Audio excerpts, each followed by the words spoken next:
ដូចជាព្រះច័ន្ទដែលចាប់ពលឺខ្លាំងដូចជាព្រះច័ន្ទដែលកប់កាយអារម្មណ៍ដែលឃ្លាតឆ្ងាយខូចចិនក្នុងយំនីងហូរទាំងភ្នែកបើក្នុងពលឺកិនគិតថាយំនេះ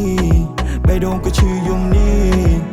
ខួរដោដុំគីគិតតែព្យាបាលតែមិនមែនពេលនេះពេលរត់ប្រលឹងហត់ទៅលើវាហាងាកមើលក្រោយគិតដល់កណ្ដាថារូបបង្កជាផ្សាររូបបង្កឲ្យជំរាបសួរខ្ញុំមានឈ្មោះអឹងសុតឡងអាយុ10ឆ្នាំខ្ញុំរៀននៅសាលាបឋមហ៊ុនសែនកែបខ្ញុំមានមិត្តភក្តិម្នាក់ឈ្មោះម៉ូតតើសុតលន់លេងខែនេះបានប្រហែលខែហើយខ្ញុំបាន1ខែ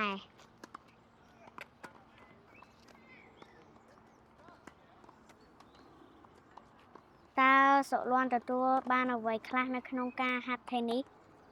ធ្វើឲ្យក្នុងរាងកាយរឹងមាំសុខភាពរឹងមាំ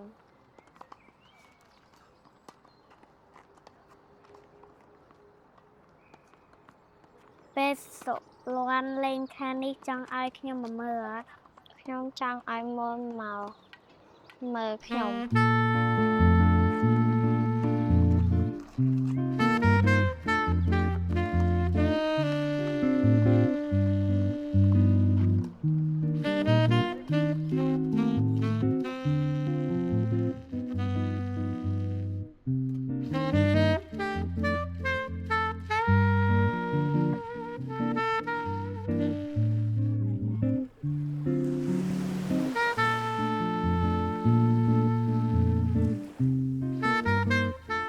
នៅពេលទំនេរសុតលន់ចូលចិត្តធ្វើអ្វី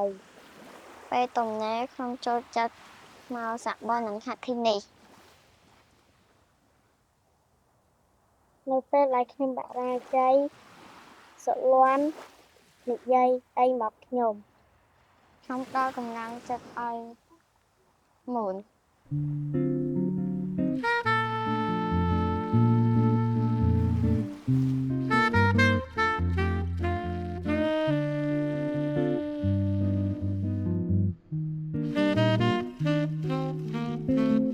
សុតលន់ញ៉ាំបាយហើយនៅ